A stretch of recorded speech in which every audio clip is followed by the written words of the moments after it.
So you may be looking at this slide and wondering, well, the self and communication, how does the self relate to communication? That's a good question. In this video, we'll talk about self-concept, self-image, and self-esteem. We'll talk about the role of culture on self-concept. We'll talk the role of gender on self-concept, self-fulfilling prophecies and impression management, and we'll identify 6 ways to improve self-concept. So first, we need to understand self-concept. The self-concept is our perceived self. So the total sense of who we are as a person. The self-concept is made of 2 things. First, your self-image, basically how you see yourself, and your self-esteem, your feelings and attitudes about that self. For example, for me, part of my self-image is that I'm an ambivert. I'm not completely introverted, but I'm not also completely extroverted either. There are days where I just want to sit in and be by myself, and there are days where I want to be outgoing and hang out with all of my friends. Now, I view being an ambivert in a positive light. So, therefore, this part of my self-image, being an ambivert, is viewed highly, my self-esteem, and becomes a part of my self-concept. Now, your self-concept is developed in a variety of ways. One way is by sensing our environment. So, when you're a baby, one of the first things that you do is you start touching things, smelling things, tasting things, trying to get a sense of what's around you. The things that you touch, the things that you taste, and how others react around you start helping you decide, well, this is who I am. For example, when babies find their feet for the very first time, it takes them a while before they realize, hey, that's my foot. Also, your parental communication. So, we all have heard stories of how parents have given great encouragement to their children, and how because of that encouragement, the children go off to do great things. But we also heard the negative stories about, you'll never amount to anything, or you're just like your mom, or you're just like your dad. And because it's in a negative way, it negatively impacts the self-concept. Additionally, others' communication can affect your self-concept. For example, I always noticed that I wasn't as popular as some of the other girls in class growing up in school. So I would always perceive those other girls as popular, and I thought that they perceived me as less than popular. So in my mind, part of my self-concept was that I wasn't as popular. As I got into high school, I realized that that was very silly, that popularity wasn't really a big issue. And because of that, my mindset changed about popularity, and in some ways, I think I gained more popularity for that. Additionally, your values, beliefs, and attitudes also shape who you are. Now, your values are your deeply held, broad-based ideals. And because they're so deeply held, they last for a very long time. In general, your values will probably never change over your life. It'll have to be something really, really huge before you change a value or remove one from your life.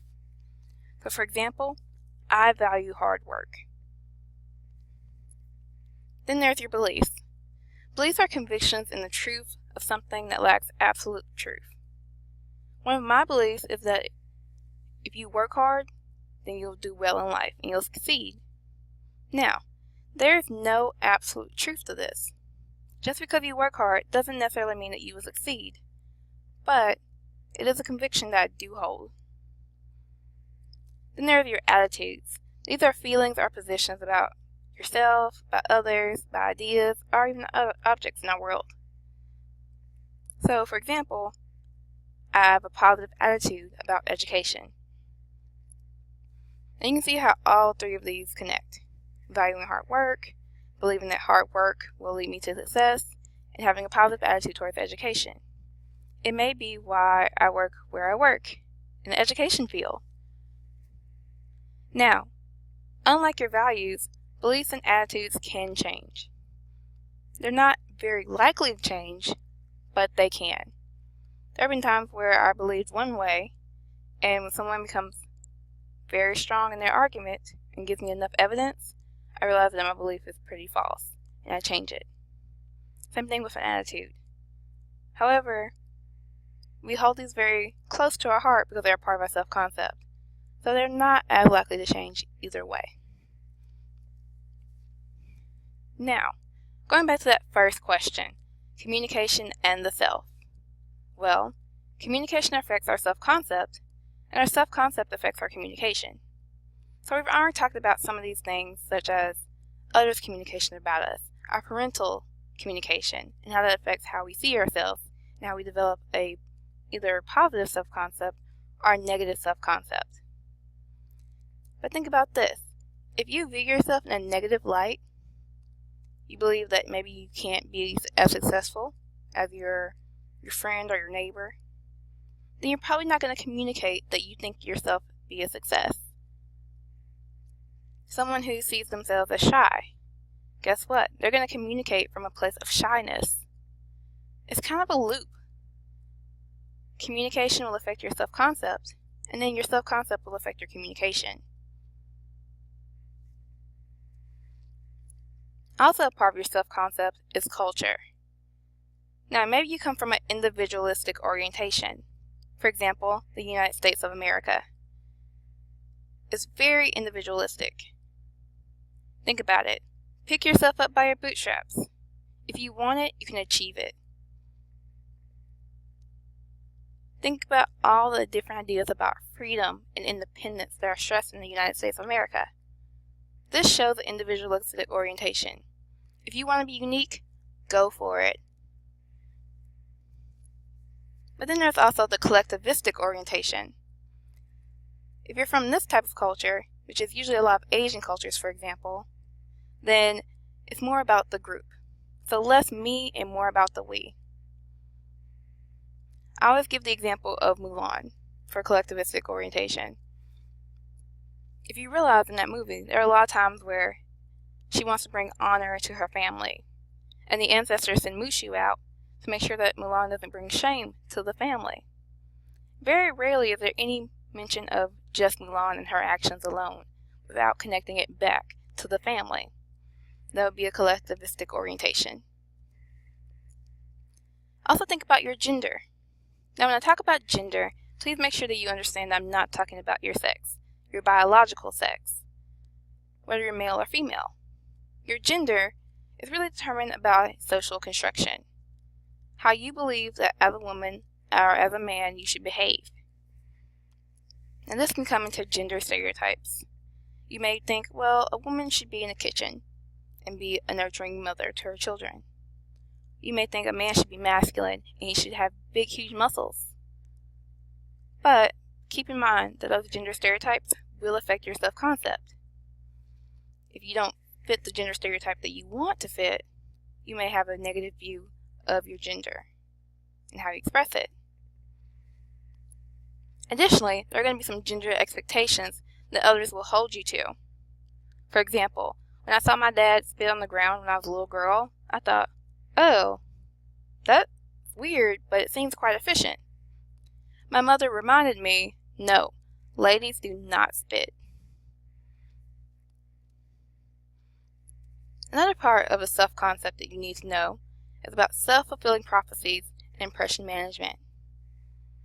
Now we all have a self-fulfilling prophecy. Keep in mind that usually if we say it, we put it into action. So there have been times where you've probably said, oh, well, I know I'm going to do well on this test. I studied so hard, and you do well. Or, they're going to pick me, they're going to pick me, they're going to pick me. And guess what? You're the person who got picked. This is a self-fulfilling prophecy. Because you expected it, maybe because even you said it out loud, it came true. There's even the above average effect, which is thinking we are better than the average person on almost every dimension imaginable. Usually if I do something wrong, I always think about it in this way. Well, it's not that bad. But let my sister do something wrong. I may be a little bit more judgy on that one. Then there's impression management. We always want to create a positive self out for other people to see. We want to set a good impression. So there's the perceived self. This is how we perceive our self-concept to be. You may think, well, if I keep working hard, I may have other people see me in this way.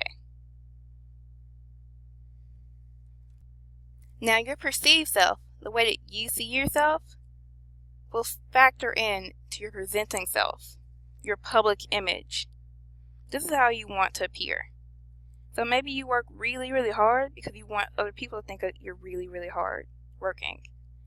Maybe you go out of your way to do some nice things for others because you want people to see you as friendly. Now, this isn't always something we do completely and consciously. Sometimes it's just something that just comes natural. I tend to smile at people who seem a little sad, just because I want them to have a nicer day. So they may see me as being a nice person, being a friendly person. That would be presenting self. Also keep in mind about face work. Now, again, we always want to have a positive face, a positive self-image. So face work really is what we do to maintain that positive image. There can be positive face work, where we do good things, and people do good things for us to help boost our esteem. There can also be some negative face work, where someone may say something negative, or we make a huge blunder out of something, and we think, oh my gosh, I can't believe I just did that. And that could affect our esteem in a negative way. No matter what, remember, you can always enhance your self-concept. First, decide what you would like to change or to improve. Maybe you want to talk more in class, or maybe you want to get better grades, or maybe you just want to be more outgoing. After you decide what you want to improve, describe why you feel the way you do. For example, if you want to be more outgoing, well, why do you feel like you need to be more outgoing? Do you want to make new friends? Then make a commitment. Make a commitment to doing little things to help you change. So, for example, going out and joining new groups, saying hi to new people. Make sure to set reasonable goals. Don't say you're going to make friends with 1,000 people in 2 months. That would not be reasonable. But going out and saying that you will smile at new people every single day, that may be more reasonable for you. Decide on specific actions. So maybe your particular action will be to smile, or to walk up and say hi to a complete stranger. And then also make sure to associate with positive people. In general, if you're around positive people, they're going to uplift you. And being uplifted will make you see yourself in a positive light. Again, it goes back to that loop. The communication will affect your self-concept, and again, your self-concept will affect your communication. So that concludes this section on the self and communication.